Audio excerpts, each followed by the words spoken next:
If you stumbled on this video, you're probably a gear geek like me. My name's Paul Safford, and I'm going to talk to you today about the Canon 1DX, a photography gear geek. That's not a bad thing. At least, that's how I see myself, and I don't think it's a bad thing. I rather enjoy it. That's why I do it.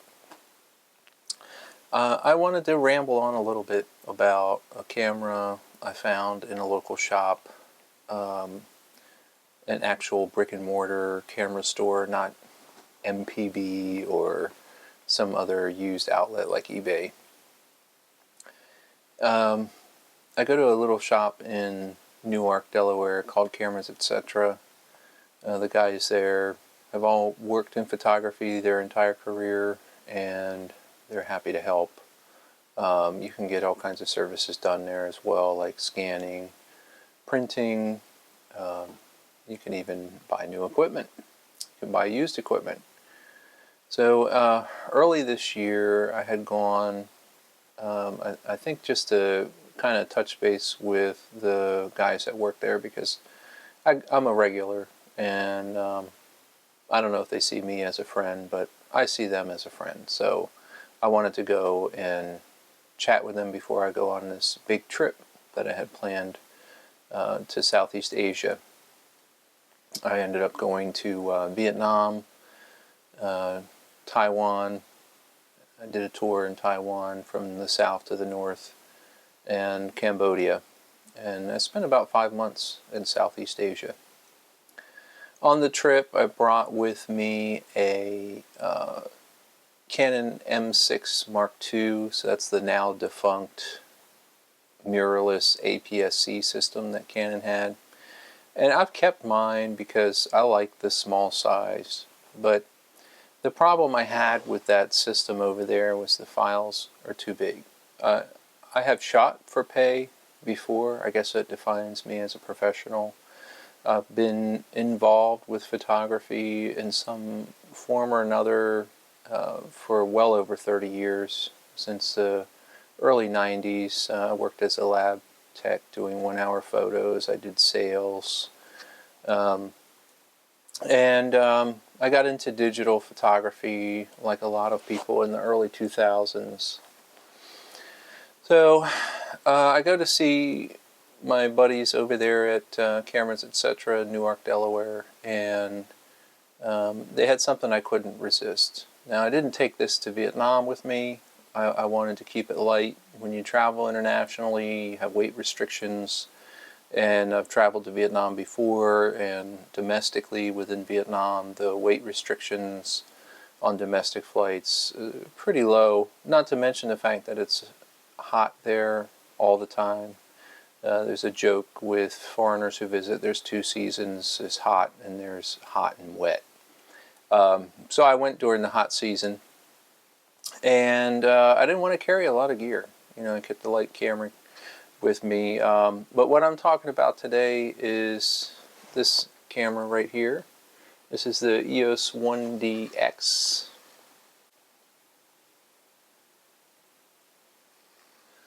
Now, I don't know if you can see me on camera shaking a little bit as I try to hold this with one hand, but this combo of the Canon 70-200 and the 1DX weighs nearly 7 pounds. I think it's about an ounce shy of 7 pounds. It's not to say that that's a bad thing, because it has a presence, a gravitas, if you will. When you hold a camera setup like this, you know that you're doing something. You know you're going to take your time, right? I'm not saying I'm going to pack a tripod, but I am going to carefully check my corners. You know, I wear glasses, so I can't always see the corners of the image, so I take my time. And by doing that, when I get back to the computer, I have less images to go through. And I think that's the main selling point for an older setup, especially a digital SLR in this age of mirrorless. Mirrorless has a lot of advantages. I think the biggest advantage is IBIS. It's a whole nother conversation, but You know, being able to see an electronic viewfinder what you're going to get allows you to shoot quickly. It allows you to take for granted the composition. You can just fire off a few shots, chimp or double check your image on the screen in the back, and say, I wanted this, or maybe I was unlevel, or I wanted this in the corner, or I wanted this to this, back up a little bit, or zoom out, or zoom in. And I don't know, to me it just, that's great when you're in a hurry, if you're doing paid work, like wedding photography comes to mind. You don't have time to actually enjoy the art of photography. But if you're going out for fun, having an old digital SLR like this is really a different experience. And I don't want to say it's a toy, because it was a professional tool. So when you take a piece of kit like this out to do photography, it forces you to take your time, not just because it's so big, but the methodology, the workflow, for lack of a better term, forces you to pause for thought. It gets even better if you want to go back and shoot film, which is what I learned on, and a lot of times I will shoot film. As a matter of fact, when I went on the trip to Vietnam, I brought a Elan 2E camera with me and shot a number of rolls of film. It forces you to slow down, think about your composition, and it's not to say that you can't be disciplined and do that with a more modern camera, but it's a physical limitation. It's a tangible thing. It's a part of the analog experience. So we call these digital SLRs, but they're recording the analog world that we live in. And they're only one generation removed from a process that was 100% analog. Now that said, this Canon 1DX has 18 megapixel, and that's a lot. But you can get a very nice large print from 18 megapixel. Now most people would crop it, so you're not going to have 100% of the image, but you can still print 16 by 20 or 20 by 30 even. And if you're not leaning into the image, it's going to look good. And if you're watching this, if I could convince you of one thing, it wouldn't be to go buy an old digital SLR. It would be to print your images. I think that's the most important thing for people in the digital age, is you must print your image. You must see how the digital noise looks on an actual print. I think an actual print is the, for lack of a better term, it's the worst case scenario for how the medium would be used. So when you actually see it and you see the colors and the digital noise or the lack thereof, or if you're convinced to shoot 8-bit JPEGs, you'll see the banding in a larger print, the color banding. Then it really helps you become a better photographer, because you learn how to use your histogram. You learn what it means for the actual real world, the analog experience, to have all the data that's necessary to enjoy it with our human eyes. So anyway, I'm just rambling on here. I got excited about this camera because I bought it back in January before my trip to Vietnam and completely forgot about it. I left it home, and today I was looking for something else, and I found the camera in a case, and I was just flabbergasted. I had absolutely no recollection of it. In the flurry of activities and all of the things I had to remember for an international trip that spanned months, I had completely forgotten that I bought this camera back in January. And I wanted to take it out and take a couple test shots. And I took a couple test shots and I edited the shots on the computer in Lightroom, and it reminded me of how good the images are. I mean, you have these older digital SLR cameras now that are just a couple $100 that used to run thousands and thousands of dollars. People's career hinged on this technology, and it was great back then.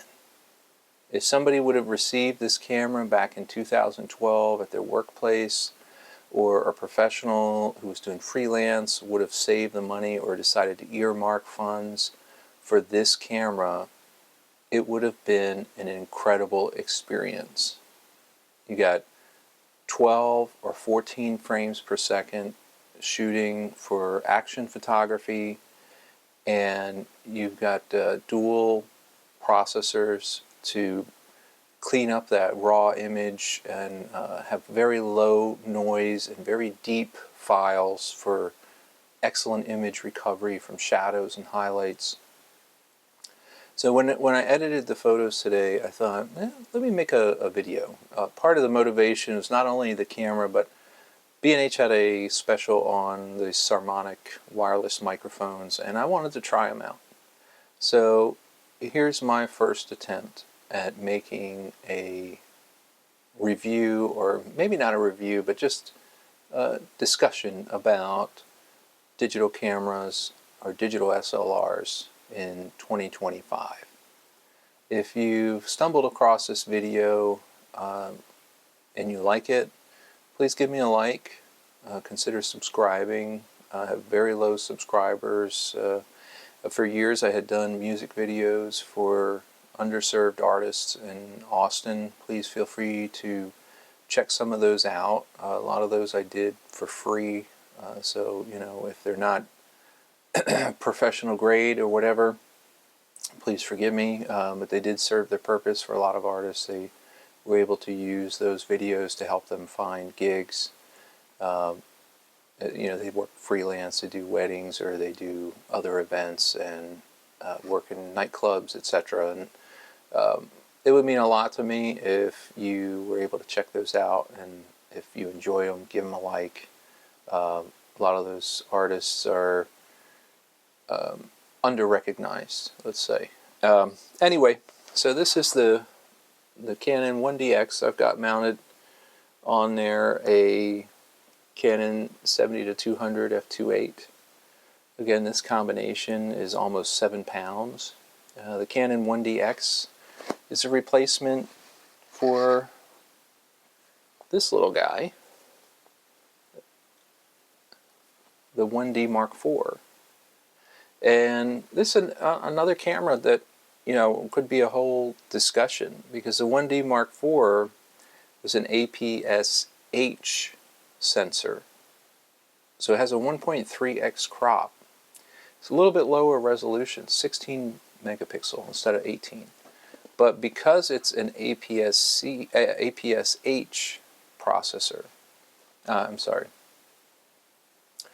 because it's an APS-H sensor, it crops in. So if you wanted to do wildlife, you're probably going to crop from a full frame sensor anyway.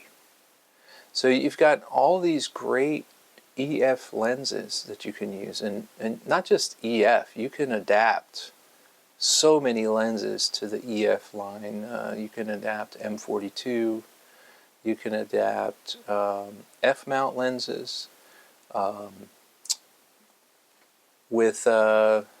can adapt FD lenses. It's older Canon lenses. It would require a adapter that has a lens element in it, but they're readily available. But anyway, that is to say that, to drive home the point that the system is incredibly affordable. So if you're looking to get into a interchangeable lens camera, let's say your smartphone, or maybe you had an older point and shoot or a bridge camera, and you wanted to try your hand at a professional camera, something that is viewed as professional. These digital SLRs are no joke. They're going to give you really solid images that stand the test of time. If you don't believe me or you think it's kind of sketch, check Flickr. Go onto Flickr and just search for whatever digital SLR camera you're considering, and you'll find images from those, and you'll see example photos. I think you'll be surprised, even if you go back older to like a 10 megapixel or 12 megapixel APS-C DSLR, I think you'll be impressed with the images. Anyway, this has been my ramble. I'm going to put a couple of photos up that I took as test shots today. It was raining out, so I really didn't get to take too many photos, but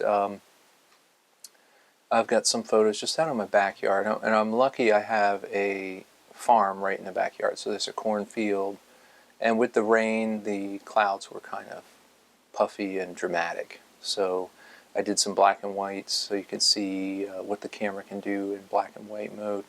And I did a couple of manual focus so that you get to see exactly how sharp you can do, since the camera has live view.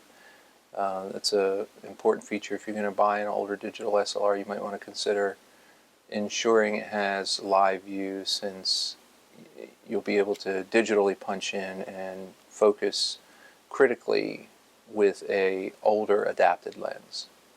Anyway, this has been my ramble. I hope it was of some use to somebody, even if it just helped you fall to sleep. If you could, give me a thumbs up and a subscription. I'm not planning to make any money off of these, of course. I have like 100 subscribers. But YouTube does give you benefits with your account in terms of like being able to distribute it and name your account if you have over 100 subscribers. So I'd appreciate it if you could. And again, please check out some of my older content. It's really not much of a focused theme. This is like almost like a video journal website for me, but there is some work on there from some blues R&B artists down in Austin, Texas. I would just love it if those old videos got a couple of views. Thanks so much for your time. Hi, fellow YouTubers. My name is Paul Safford. Hi, fellow...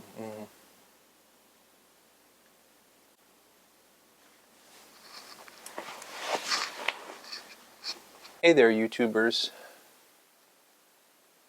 Do I want to open with that? What do I call you people? Definitely not say you people.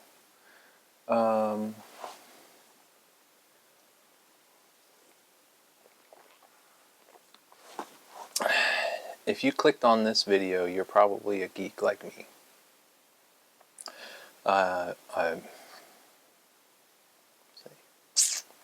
If you clicked on the description of this video, you might be a little bit of a geek. Professional tool.